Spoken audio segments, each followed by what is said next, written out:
दोस्तों, अभी तक आप लोगों ने देखा कि रोद अपने होठों को रुचि के होठों पर रख देता है और उसे किस करने लगता है। वहीं रुचि रोद को बस देखे जा रही थी और फिर वो भी रोद को किस करने लगती है। अब आगे जब दोनों की वो सांस उखड़ने लगती है तो रोद रुचि को छोड़ देता है। रोद के छोड़ने के बाद रुचि लंबी लंबी सांसें ले रही थी तो रुद्र ने रुचि को देखकर कहा, तुम मुझसे ये कहती हो कि मैं तुम्हें परेशान करता हूँ, लेकिन अभी तक तो मैंने ऐसा कुछ किया ही नहीं। लेकिन अब मैं तुम्हें बताऊंगा कि परेशान करना किसे कहते हैं। फिर तुम कह सकती हो कि मैं तुम्हें परेशान करता हूँ। तो रुचि मासूमियत से पूछती है, ऐसा आप क्या करोगे मेरे साथ? तो रुद्र ने रुचि से कहा, देखती जाओ मेरी जान। इतना बोलकर रुद्र रुचि की नेक पर बाइट कर लेता है तो रुचि की आह निकल जाती है। तभी रुद्र ने रुचि से कहा, अब तुम चुपचाप आराम करो। इस बार रुचि ने कुछ नहीं कहा, वो जल्दी से ब्लैंकेट से खुद को कवर कर लेती है। वहीं रोज सोफे पर बैठ जाता है और अपने लैपटॉप पर काम करने लगता है। आज का दिन ऐसे ही निकल गया था। रात में डिनर करने के बाद सब लोग अपने रूम में जाकर सो जाते हैं। अगली सुबह 4 बजे रुचि की नींद खुलती है तो टाइम देखती है तो 4 बज रहे थे। तो एक नज़र रोद को देखती है जो आराम से सो रहा था। तो रुचि उठकर ग्राउंड के लिए रेडी होने लगती है। तभी रोद की नींद भी खुल जाती है। रुचि को देखकर रोद ने कहा, तुम इस वक्त कहाँ जा रही हो? तो रुचि ने कहा, ग्राउंड जा रही हूँ। तो रोद ने कहा, क्या तुम्हारा दिमाग खराब है? तुम्हारी तबीयत ठीक नहीं है और तुम ग्राउंड में जा रही हो? रोद की बात सुनकर रुचि ने मासूमियत से कहा, अगर ग्राउंड नहीं जाऊंगी तो आप फिर से मुझे पनिशमेंट देंगे। तो रोद ने रुचि को बेड पर बैठाते हुए कहा, तुम कहीं नहीं जा रही हो, चुपचाप सो जाओ। जब तक तुम ठीक नहीं हो जाती तब तक ग्राउंड नहीं जाओगी। रोद के मना करने पर रुचि चुपचाप जाकर लेट जाती है। वहीं रुद्र जिम के लिए चला जाता है। वहीं रुचि आराम से सो जाती है। लगभग 2 घंटे बाद रुद्र जिम से वापस आता है। रुद्र ने रूम में आकर देखा रुचि अभी भी आराम से सो रही थी तो रुद्र चुपचाप नहाने चला जाता है। कुछ देर में रुचि की नींद भी खुल जाती है और वो अंगड़ाई लेते हुए बैठ जाती है। तभी वॉशरूम का दरवाज़ा खुलता है तो रुचि उस तरफ देखती है तो वहाँ से रुद्र बाहर आ रहा था। रुद्र ने इस वक्त टॉवेल पहन रखा था और दूसरे टॉवेल से वो अपने बाल पोंछते हुए आ रहा था। रुद्र को देखकर रुचि की सांसें ही अटक जाती हैं। वो तो बस रुद्र क्यों घूरे जा रही थी। उसे रुद्र की बॉडी अट्रैक्टिव कर रही थी। उसकी मस्कुलर चेस्ट, उसके सिक्स पैक रुचि को अपनी तरह अट्रैक्ट कर रहे थे। वहीं रुद्र मिरर के सामने खड़े होकर अपने बालों को सुखाने लगता है। तभी रुद्र की नज़र रुचि पर जाती है जो उसे ही घूर रही थी। तो रुद्र के कदम अपने आप ही रुचि की तरफ बढ़ जाते हैं। रुद्र को अपनी तरफ आते देख रुचि का दिल किसी बुलेट ट्रेन की तरह दौड़ने लगता है। तभी रुद्र आकर रुचि के पास बैठ जाता है और फिर रुद्र ने रुचि को देखते हुए कहा, क्या हुआ? तुम मुझे ऐसे छुपकर क्यों देख रही हो? तुम्हारा ही पति हूँ, छुपकर देखने की कोई ज़रूरत नहीं है। अब मैं तुम्हारे सामने ही बैठा हूँ तो जी भर के देख लो। तो रुचि ने नज़रें चुराते हुए कहा, आपको कोई गलतफहमी है, मैं आपको नहीं देख रही थी। तो रुद्र ने रुचि के करीब आते हुए कहा, अच्छा मुझे गलतफहमी हुई है तो तुम मुझे नहीं देख रही थी। तो रुचि ने मासूमियत में अपना सिर ना में हिला देती है। तो रुद्र ने रुचि से कहा, ठीक है मान लेता हूँ तुम मुझे नहीं देख रही थी, लेकिन कोई बात नहीं, मैं तो तुम्हें देख सकता हूँ, वो भी तुम्हारे सामने बैठकर। और फिर रुद्र वहीं रुचि के सामने बैठकर रुचि को देखने लगता है। रुद्र के ऐसे देखने पर रुचि को अजीब लग रहा था। तभी रुचि ने रोज से कहा, आप मुझे ऐसे मत देखिए, मुझे बहुत अजीब लग रहा है। तो रुद्र ने रुचि से कहा, क्यों, तुम्हें अजीब क्यों लग रहा है? मैं तो अपनी वाइफ को ही देख रहा हूँ, किसी और की वाइफ को नहीं। तो तुम्हें अजीब क्यों लग रहा है? तो रुचि ने कहा, बस लग रहा है, आप मुझे ऐसे मत देखिए। रुचि की बात सुनकर रुद्र ने कहा, बुरा लग रहा है या डर लग रहा है कि कहीं तुम मुझे ऐसे देखकर अपना कंट्रोल खो ना दो? तो रुचि ने रोज से कहा, ऐसा कुछ भी नहीं है, मैं आपको देखकर अपना कंट्रोल नहीं खो सकती, मुझे खुद पर पूरा भरोसा है। तो रुद्र ने शरारत से मुस्कुराते हुए कहा, अच्छा, तो तुम्हें खुद पर भरोसा है तो ठीक है, मैं भी देखता हूँ। इतना बोलकर रुद्र रुचि के करीब बढ़ने लगता है। रुद्र को अपने करीब आता देख रुचि को ऐसा लग रहा था कि जैसे उसका दिल बाहर ही आ जाएगा। वहीं रुद्र की नज़र तो रुचि के कांपते हुए होठों पर थी और फिर रुचि के गुलाबी होठों पर अपने होठ रख देता है। रुद्र के ऐसा करने से रुचि की आंखें अपने आप ही बंद हो जाती हैं। वहीं रुद्र रुचि को काफी प्यार से किस कर रहा था। कुछ देर तक रुचि ने कुछ भी रिएक्ट नहीं किया। वो उसी तरह रुद्र की किस को महसूस कर रही थी। लेकिन थोड़ी देर बाद वो भी रुद्र की किस में इन्वॉल्व हो जाती है और जैसे जैसे रुद्र उसे किस कर रहा था उसी तरह रुचि भी रुद्र को किस करने लगती है। रुचि को किस करते देख रुद्र का कंट्रोल खुद पर से खोने लगता है और वो उसे और भी पैशनेटली किस करने लगता है और रुद्र के हाथ धीरे धीरे रुचि के ड्रेस के अंदर जा रहे थे। रुद्र ने रुचि की ड्रेस उसके शोल्डर से नीचे खिसकाती थी, जिसकी वजह से उसकी कॉलर बोन और हल्की सी चेस्ट दिखाई दे रही थी। रुद्र रुचि के होठों को छोड़कर उसके कॉलर बोन पर किस करने लगता है और रुद्र के हाथ रुचि की कमर को सहला रहे थे। इससे पहले रुद्र और आगे बढ़ता तभी कोई डोर लॉक करता है। रुद्र को इस वक्त उस शख्स पर काफी गुस्सा आ रहा था। रुद्र रुचि से दूर हो जाता है तो रुचि वहां से वॉशरूम में भाग जाती है और रुद्र जाकर दरवाजा खोलता है तो सामने आदि अपने दांत दिखाते हुए खड़ा था। आदि को वहां देखकर रुद्र ने गुस्से में कहा, तुम इस वक्त यहाँ क्या कर रहे हो? तो आदि ने अंदर आते हुए कहा, भाई, मैं आपको थैंक यू बोलने आया था। आज सुबह 4 बजे मेरी नींद खुल गई थी और मैं ग्राउंड जाने के लिए तैयार हो रहा था। तभी मुझे याद आया कि मेरे प्यारे भाई ने मुझे कुछ दिन रेस्ट करने के लिए बोला है, इसलिए मैं आपको थैंक यू बोलने आया था। तो रुद्र ने गुस्से से कहा, कुछ ज़्यादा ही खुशी नहीं हो रही है? ऐसा करता हूँ, मैं बात को बोलकर कल से ट्रेनिंग शुरू करवा देता हूँ ताकि तुम कम से कम सुबह बिजी रहो। तो आदि ने रोज से कहा, क्या हुआ भाई, आप भड़क क्यों रहे हैं? क्या मैं गलत टाइम पर आ गया? तो रुद्र ने आदि से कहा, तुम सही टाइम पर आते कब हो? हमेशा गलत टाइम पर ही आते हो। रुद्र की बात सुनकर आदि को समझ में आ जाता है कि वो जरूर गलत टाइम पर ही आया है। अब वो यहाँ से निकलने में ही अपनी भलाई समझता है।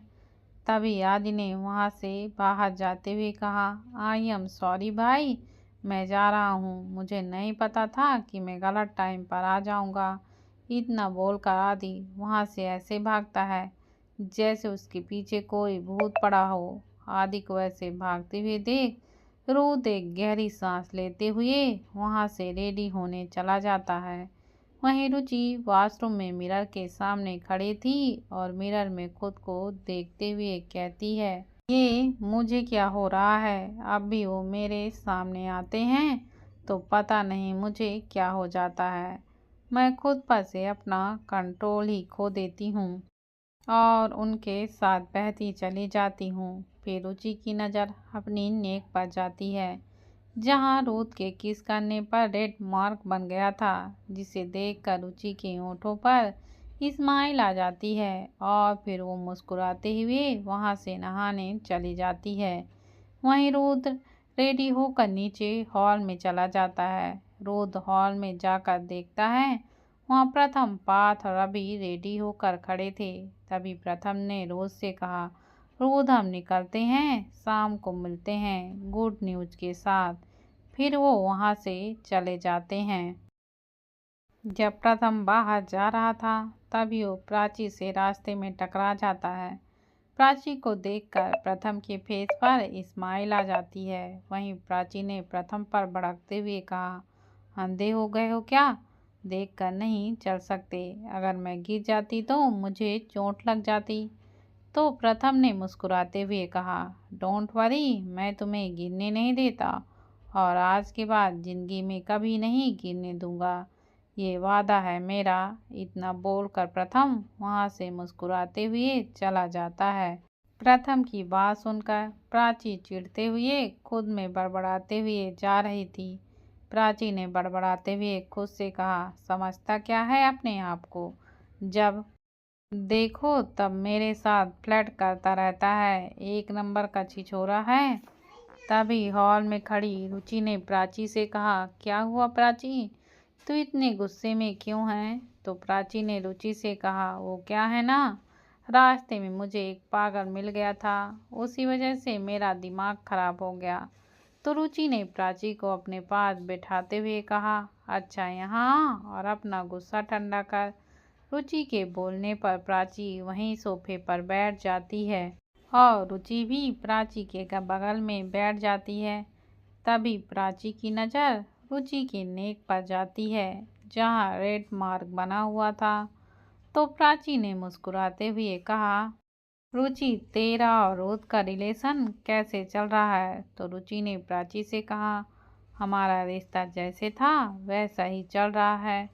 तो प्राची ने रुचि के मार्क को देखकर कहा, लेकिन इस मार्क को देखकर तो ये लग रहा है कि तुम अपने रिश्ते को आगे बढ़ा रही हो। तो रुचि ने कहा, ऐसा कुछ नहीं है, ये तो मच्छर ने काट लिया था।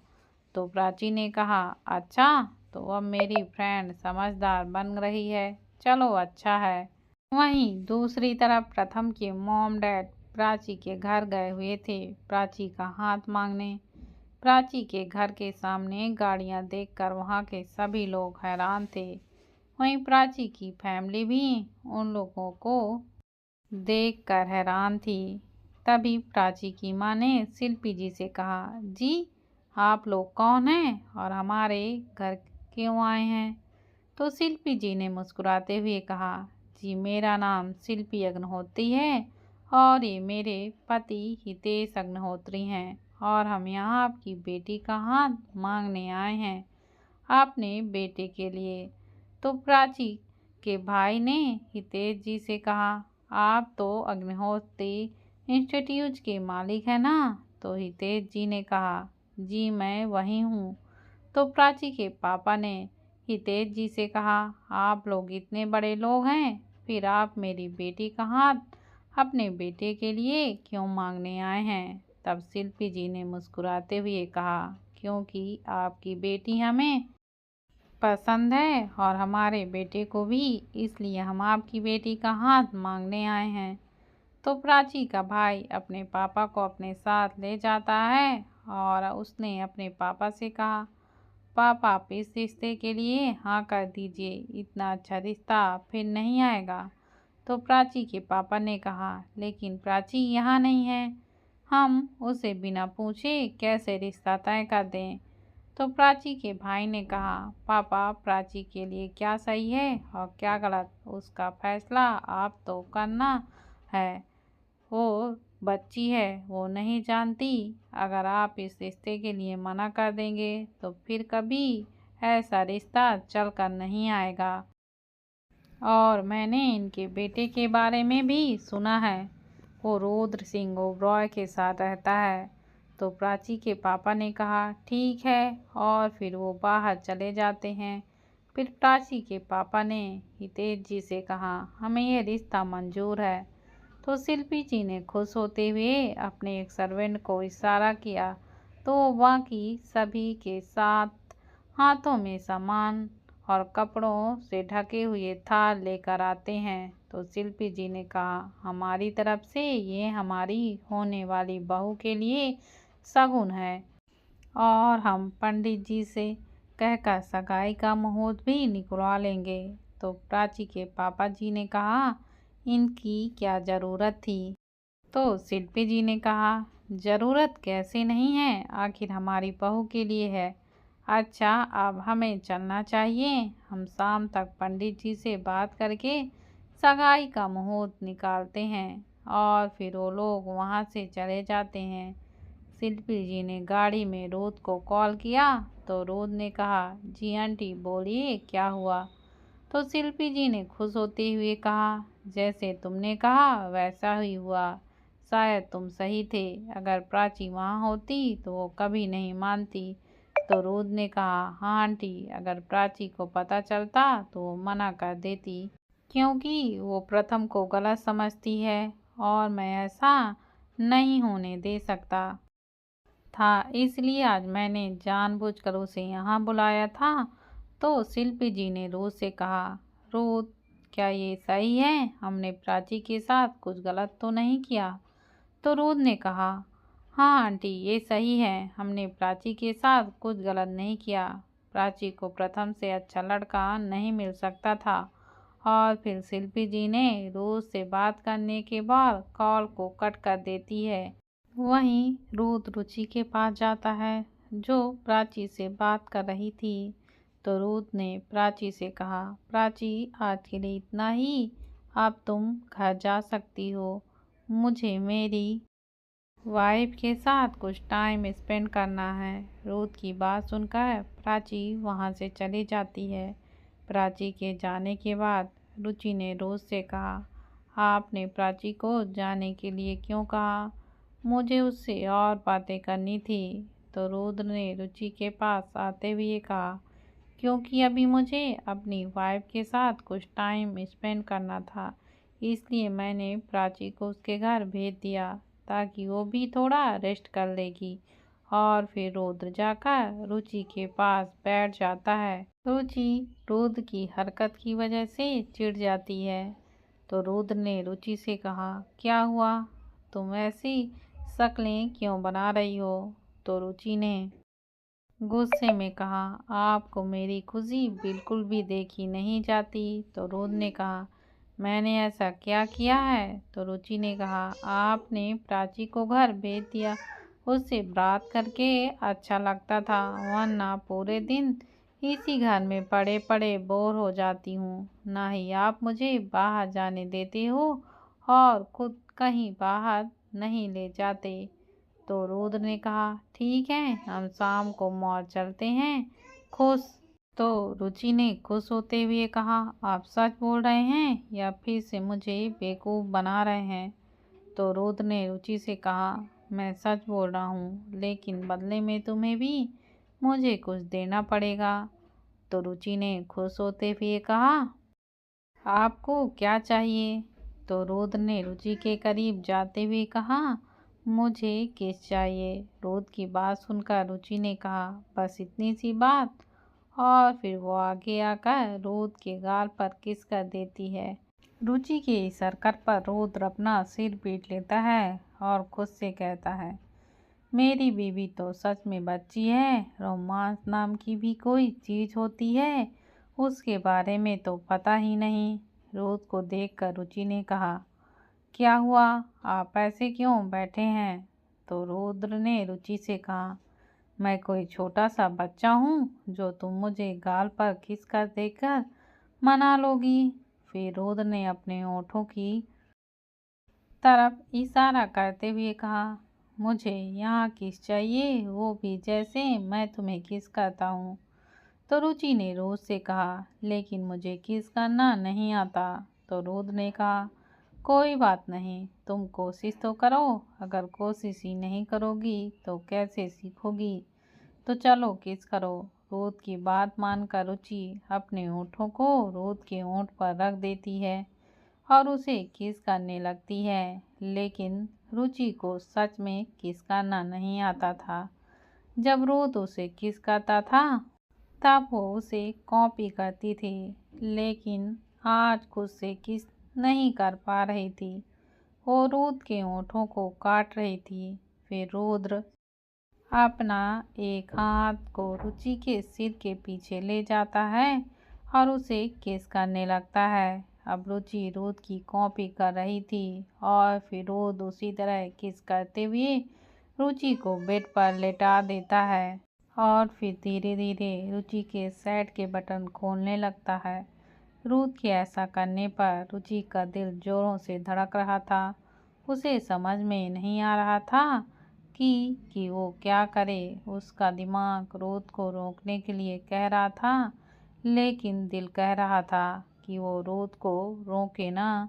रुद्र ने रुचि को किस करते हुए ही उसकी शर्ट के बटन खोल दिए थे और अब वो रुचि की चेस्ट को सहला रहा था।